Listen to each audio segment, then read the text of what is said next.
Hi guys, welcome back to my channel. My name is Chantal, and in today's video I'm going to just be reading spooky books to celebrate the week of Halloween. It's like a week left until the 31st of October, and like I read spooky books all year round, but I also don't mind having an excuse to read only spooky books for a week. So that's what we're going to be doing in this video. I'm going to be going over some books, I'm going to be reading them, I'm going to be talking about them, my opinion, my reviews, all that good stuff, all vloggy style, and I'm starting with a sequel actually. If you watched any of my other videos, like I don't remember which video where this on, I think it was like a 48-hour read friend maybe. It was Taste Like Candy, was like a slasher horror book. And starting off this video, I'm going to be reading Taste Like Candy 2, Sugarless. I don't want to be giving too many spoilers, but I think I can read the back for you guys without spoiling anything specific. And if you do want to read the first book, then maybe just skip by a minute while I read the back. 5 years ago, a group of teenage girls entered a poison apple Halloween carnival for a scavenger hunt, and all but one died at the hand of a masked killer. Now a copycat killer has emerged and is using a familiar cotton candy coated playbook to pick off a new group of girls one by one. Meanwhile, the scavenger's lone survivor, still haunted by ghosts from the past and unable to move on from her loss, begins receiving disturbing text messages, seemingly from beyond the grave. When someone from home contacts her for help, she realizes that she must return to the carnival to warn the new girls and stop the original killer's prodigy, or they may suffer the same fate as the victims in the last senior scavenge. There's just one problem. According to the people of Belle Dam, the senior scavenge never happened. Honestly, I loved the first book. It was very gory, it was very creepy, it kept me on edge. So I'm very excited to read this book. We're gonna be starting off with this one. I hope to read at least 3 books in this video. I might go a little bit further than Halloween. We'll just see. I will keep you guys updated on how it goes. Why are you guys all the way up here? I don't know. Okay, I don't know. Hi. But yeah, this is what we're going to be reading first. Let's go. It's the orange lighting. It's becoming winter, so it's getting harder to find like natural source of lightning later during the day. But I just wanted to give a quick update. I've been reading Sugarless and Taste Like Candy 2. I started reading it yesterday. I'm on page 141 now. So far I'm really enjoying it. I'm just very surprised by the paranormal aspect of it, because the first one was just like pure slasher, but doesn't take away from the fact that I'm really enjoying it. It's really good. I don't want to put it down, so I'm gonna read some more. But yeah, that was all I wanted to say real quick. Okay, so yesterday evening I finished reading Taste Like Candy 2, Sugarless by Ivy Tonen. I did end up rating it 5 stars. It wasn't as spooky or like as gory and like over the top as the first book was, which is what I loved about it. Like I said, the first one was like full-on slasher, but this one was a bit more like paranormal. But I still really enjoyed it. Obviously I wouldn't rate it 5 stars, but like it was really good. The characters were just as awful. The deaths were just as gory anyway, where it's like, I don't mind gore. If you don't like gore, then don't read this duology, you will hate it. But yeah, I still really enjoyed it. Even though this one was thicker and had like a little bit less like action in a sense, it was still like kept me on the edge of my seat. So that's good. I read it in like 2 days as well, which obviously means that I was enjoying it. It did the opposite of putting me in a reading slump. So yeah, I finished this one, which only took me like 2 days. Like I said, I really enjoyed it. I'm definitely gonna pick up more books by this author because I'm very excited to read more. Because these books are so creepy and so gory, and it's so hard to find like good slasher books. So yeah, finished this one. Look at that cover. I wanted to record last night and I finished it already, but it's a time of the year where it gets dark really early. But I finally ordered a ring light, so hopefully I won't have that issue anymore. Also, I'm wearing my Halloween cardigan. The next book I'm going to be reading is The Blonde Dies First by Joel Wellington. And look at this cover as well. But this is more of like a YA book.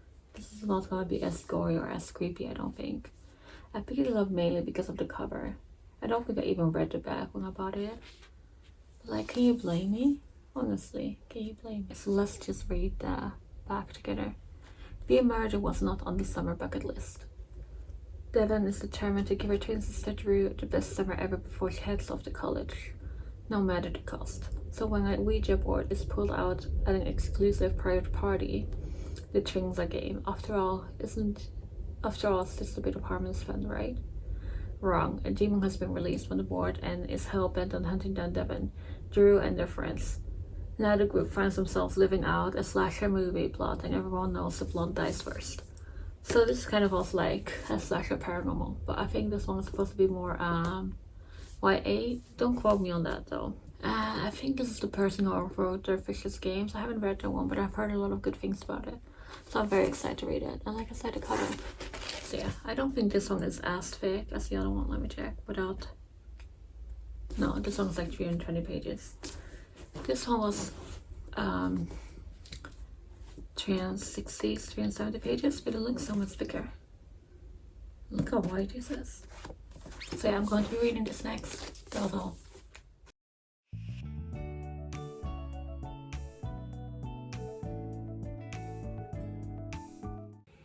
Okay, so I'm just gonna update you guys again while I do my makeup, because I realized there are some things that I wanted to talk about of my first impressions of The Blonde Dies First, and I realized I don't have that much time today because I'll be gone pretty much all day. Okay, so we're just gonna do it like this, and if I look ridiculous then I'm very sorry. Yeah, so I started reading it yesterday. I think I ended up stopping at page 48.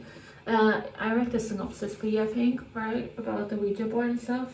And they just did the Ouija board stuff, so I hope things are gonna start picking up soon, because like it's YA, it's very slow, it's not very creepy yet, but then again it's only been less than 50 pages, so I don't want to be like too harsh on it either, because I feel like I need to give it like a bigger shot than I've had so far. But I didn't realize that like at the moment. Okay, so I'm just gonna tell you what's happening so far. So it's about these twin sisters pretty much. Andrea, or Drew as she goes by usually, and Dovran, I think. And Drew is in like private school and stuff, and she has like new friends there, and like her old friend group is someone she's only hanging out with like outside of school. And her twin sister Dovran has just learned that Drew is graduating a year early from high school, so she's going to college like a year earlier than planned, and she's struggling with that very much. Like she's struggling with how do you say, like fitting into the life of her twin sister, like wanting to like, she's pretty much trying to make this like the best summer ever for Drew, which feels like a big plot point. I don't know if it was in the synopsis, maybe it was a little bit and I'm just being dumb, but it does kind of feel like the horror will take like a back point to like all the other issues that they're having in this book, like about the twin sisters and stuff. I kind of hope that isn't the case, because like the concept does sound interesting, like I will give it that. But I was really hoping for like a good spooky book with this one, so if it's not gonna be the main plot point, I might be a little bit disappointed. And I don't know if that's me being like too harsh on it, but I'm just in a very spooky mood at the moment, and I didn't really feel like reading anything with like a lot of like high school drama, which I mean I picked a YA book, so it is obvious that that is gonna be like the main drama. And I just figured since it's like a horror book and it's being marketed as such, that it wouldn't be such a big plot point. But maybe I'm wrong, and maybe it will pick up and it will actually become creepy. That is what I'm hoping for, at least. God, I need to buy a new foundation. Look at this bottle. Like it's completely, like can you see inside? It's like pretty much completely empty. I'm going to the mall today. That just means I have to like scrape by today. Also, like sometimes you just have those days where it feels like your makeup is the worst. Anyway, back onto the book. So yeah, that's kind of where I'm at right now. Like, I don't know, the main character is pretty cool, but she's also, I don't know, like, I don't dislike any of the characters. I like that they all have their own little thing going on. I like the whole friendship group thing, and I understand the struggles the main character has Delvin with like her twin sister and stuff. I just didn't think that would be the main plot point of the book, but maybe it isn't. But like I said, I just reached the point where they did the Ouija board thing, which also wasn't particularly creepy. Like, it was obvious that someone else was touching it, so I don't know if they will use it again later, because they didn't really contact any real spirits, which I'm like, if you're gonna let loose a demon, shouldn't it at least try to talk to you through the Ouija board, which is not something that happened. Talking while doing your powder is like the most disgusting thing ever, and I just did that. Yeah, like I said, so far a bit on the fence about it, which I hate because I was really excited for it, but I've only read 48 pages so far, so I'll keep you guys updated to see if it like picks up or not. I think I will read a little bit later. I have to go to the mall, like I said, but that's like in a few hours, so I will have some time to read at least. So I hope things will pick up. I really do hope that, because otherwise I might have to DNF it for this challenge at least, or like just for my mood in general. Like, sometimes when I DNF a book, it's not because I don't like the book at all, it's just because I'm not in the mood for it whatsoever, and this could be one of those cases, I feel like, where like, it's not like I don't like the concept of the book, but sometimes the book is just not what you expect from it in the moment, and then it's just not something that you're in the mood to read with. Like that, I feel like you only understand it if you're a mood reader. I don't even know. So yeah, that's honestly where my mind is at now. But like I said, I'll keep you guys updated on how everything's going. I think after reading, it tastes like sugar. It tastes like sugar too. It tastes like candy too, I mean, Jesus. It tastes like candy too. I'm just like having such high expectations of the horror books I read that I might just be being a little bit too harsh on this one.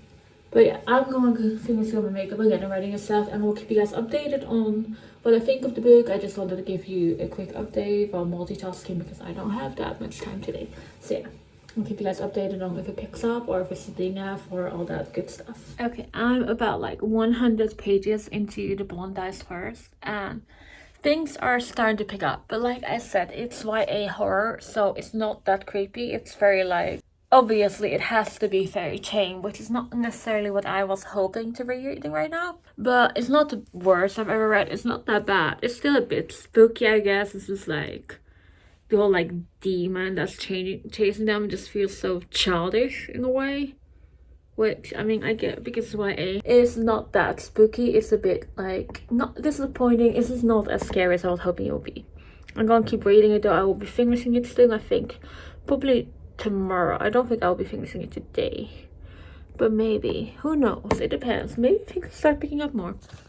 But like I said, it does feel like the horror is more of a subplot, which with the whole cover and the synopsis and like the title, it's a bit disappointing, but I hope I'm wrong. But yeah, I will keep you guys updated again.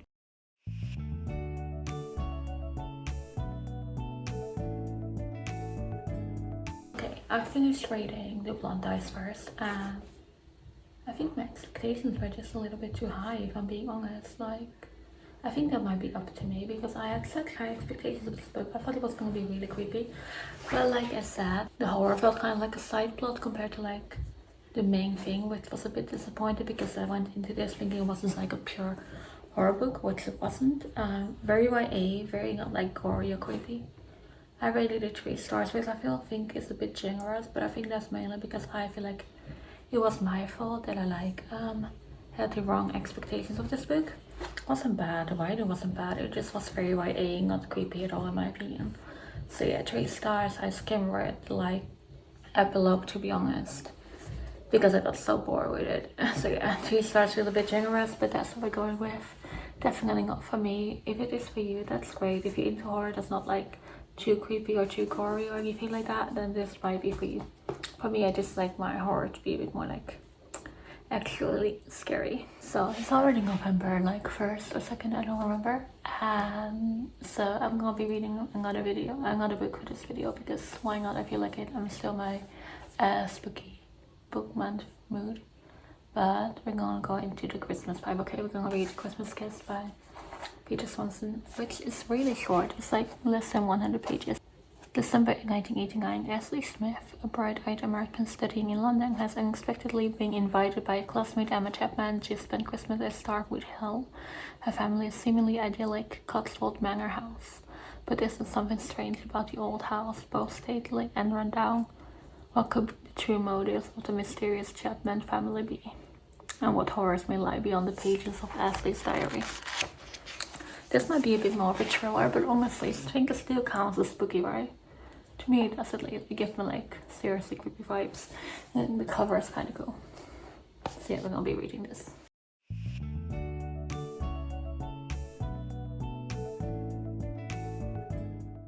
Okay, so this is gonna be the last update in this video. It's officially been a week. It's now November, and I'm kind of out of the mood of spooky books for a little bit. So the last time I said I was reading The Christmas Guest by Peter Swanson. This book is only 120 pages long, so I read it in like a day because it's very short.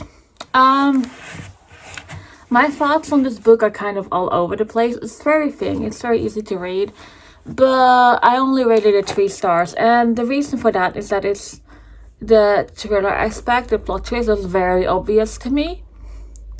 And then also the characters were like adults, or at least like in college, but it felt like I was reading, like for a big part of this book you're reading someone's diary, and they are in college, or just about to attend college, so like 17, 18ish. I felt like I was reading the diary of someone who was like 10, 11.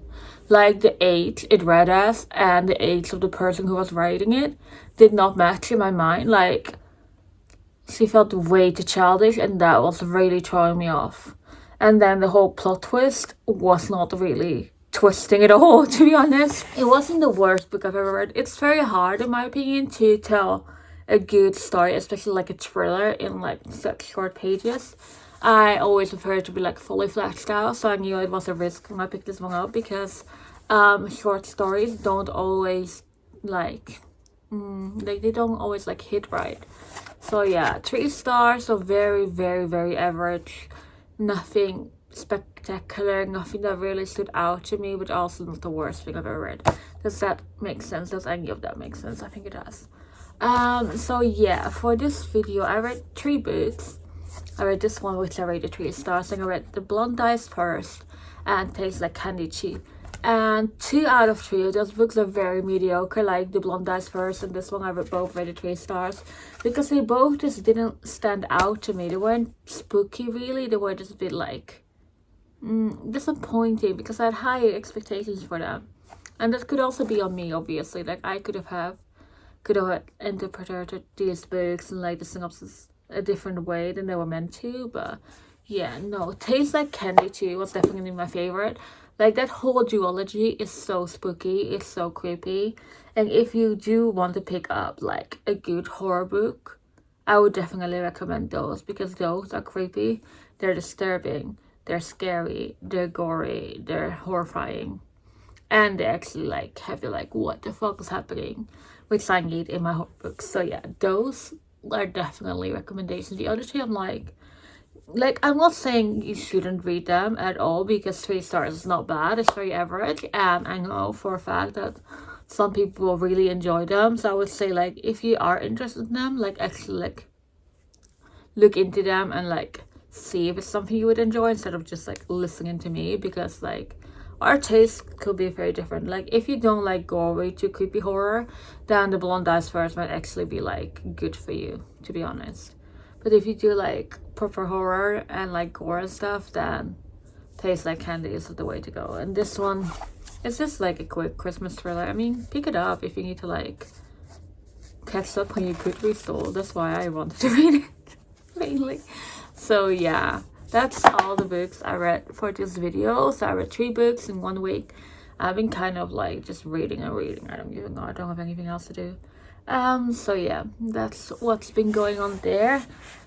I want to say thank you all so much for watching this video. If you're still here, leave a comment if you are still here, and let me know what your favorite book was that you read during Halloween, or during October, or just any spooky vibe you want to recommend. Honestly, I read spooky books all year round, so that's not an issue. Leave a like if you enjoyed this video, and don't forget to subscribe if you want to see more videos from me in the future. And I'll see you later. Bye.